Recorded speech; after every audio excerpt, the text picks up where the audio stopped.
बात करेंगे हिंदी के कुछ महत्वपूर्ण अनेक शब्दों के लिए। एक शब्द जो कि विभिन्न प्रतियोगी परीक्षाओं में पूछे जा चुके हैं। अपने काम के बारे में कुछ निश्चय न करने वाला उसे कहते हैं किम कर्तव्य विमूढ़। वृक्ष लता आदि से ढका स्थान कहलाता है कुंज। किए गए उपकार को मानने वाला उसे कहते हैं कृतज्ञ। किए गए उपकार को न मानने वाला उसे कहते हैं कृतघ्न। जो धन को अत्यधिक कंजूसी से खर्च करता है वो कहलाता है कृपण। जिसने संकल्प कर रखा है वो कहलाता है कृत संकल्प। जो केंद्र से हटकर दूर जाता है वो होता है केंद्र पसारी, केंद्रा पसारी। जो केंद्र की ओर उन्मुख है वो होता है केंद्राभिसारी या केंद्राभिमुख। सर्प के शरीर से निकली हुई खोली कहलाती है केंचुल, केंचुली। जिसका कुछ ही समय में नाश हो जाए वह होता है क्षणभंगुर। जहाँ धरती और आकाश मिलते हुए दिखाई देते हैं उसे कहा जाता है क्षितिज। जो भूख मिटाने के लिए बेचैन है उसे कहते हैं क्षुधातुर, क्षुधातुर। भूख से पीड़ित वो कहलाता है क्षुधार्ध। वह स्त्री जिसका पति अन्य स्त्री के साथ रात को रहकर प्रातः लौटे वह होती है खंडित। जो व्यक्ति अपने हाथ में तलवार लिए रहता है उसे कहते हैं खड़गहस्त। नायक का प्रतिद्वंदी कहलाता है खलनायक। जहाँ से गंगा नदी का उद्गम होता है उसे कहते हैं गंगोत्री। शरीर का व्यापार करने वाली स्त्री कहलाती है गणिका। जो आकाश को छू रहा हो उसे कहते हैं गगन स्पर्शी। पहले से चली आ रही परंपरा का अनुपालन करने वाला कहलाता है गतानुगतिक। हर पदार्थ को अपनी ओर आकृष्ट करने वाली शक्ति कहलाती है गुरुत्वाकर्षण। जो बात गूढ़ या रहस्यपूर्ण हो उसे कहेंगे गूढ़ोक्ति। जीवन का द्वितीय आश्रम कहलाता है गृहस्थाश्रम। गायों के खुरों से उड़ी धूल कहलाती है गोधूल। जब गायें जंगल से लौटती हैं और उसके चलने की धूल आसमान में उड़ती है दिन और रात्रि के बीच का समय कहलाता है गोधूल बेला। घास खोदकर जीवन निर्वाह करने वाला कहलाता है घसियारा। जो घृणा का पात्र हो उसे कहते हैं घृणित या घृणास्पद। जिसके सिर पर चंद्रकला हो अर्थात शिव उसे कहते हैं चंद्रचूड़ या चंद्रशेखर। वह कृति जिसमें गद्य और पद्य दोनों हो वह कहलाती है चंपू। चक्र के रूप में घूमती हुई चलने वाली हवा कहलाती है चक्रवात। चक्र के रूप में चलने वाली घूमती हवा कहलाती है चक्रवात। ब्याज का वह प्रकार जिसमें मूल ब्याज पर मिले तो वह कहलाता है मूल ब्याज। ब्याज का वह प्रकार जिसमें मूल जो है ब्याज पर मिले तो वह होता है चक्रवध ब्याज। जिसके हाथ में चक्र हो वह कहलाता है चक्रपाणी। चार भुजाओं वाला कहलाता है चतुर्भुज। कार्य करने की इच्छा होती है चिकीर्षा।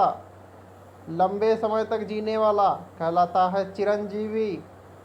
चिंता या चिंतन करने योग्य बात वह होती है चिंतनीय या चिंत।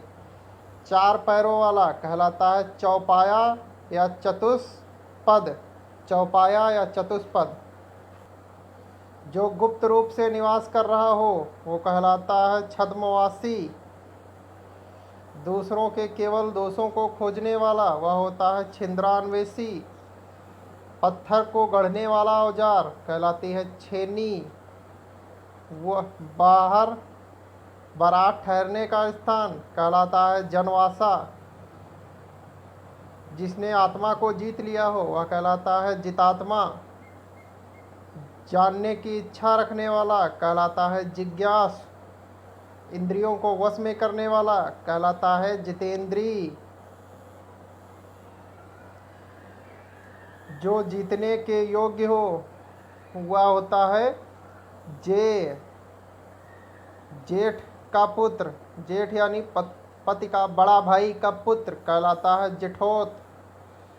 स्त्रियों द्वारा अपनी इज्जत बचाने के लिए किया गया सामूहिक अग्निप्रवेश कहलाता है जौहर। ज्ञान देने वाली, ज्ञानदा। जो ज्ञान प्राप्त करने की इच्छा रखता हो उसे कहते हैं ज्ञान पिपासु। जनता को सूचना देने हेतु बजाया जाने वाला वाद्य कहलाता है ढिंढोरा। जो किसी भी गुट में ना हो वो होता है तटस्थ या निर्गुट। हल्की नींद कहलाती है तंद्रा। जो किसी कार्य का या चिंतन में डूबा हो वह होता है तल्लीन। ऋषियों के तप करने की भूमि कहलाती है तपोभूमि। वह राज्य की धन जो किसानों की सहायता हेतु दिया जाता है कहलाता है तकाबी। जिसमें बाण रखे जाते हैं वो होता है तरकस या तुड़ीर। जो चोरी छुपे माल लाता ले जाता है वो होता है तस्कर। दैहिक या दैविक और भौतिक सुख कहलाते हैं तापत्रय। तैर कर पार करने की इच्छा कहलाती है तितीर्षा। ज्ञान में प्रवेश का मार्गदर्शक कहलाता है तीर्थंकर।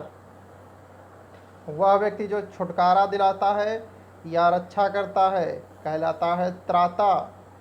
दुखांत नाटक कहलाते हैं त्रासदी। भूत, वर्तमान और भविष्य को जानने या देखने वाला होता है त्रिकालज्ञ या त्रिकालदर्शी।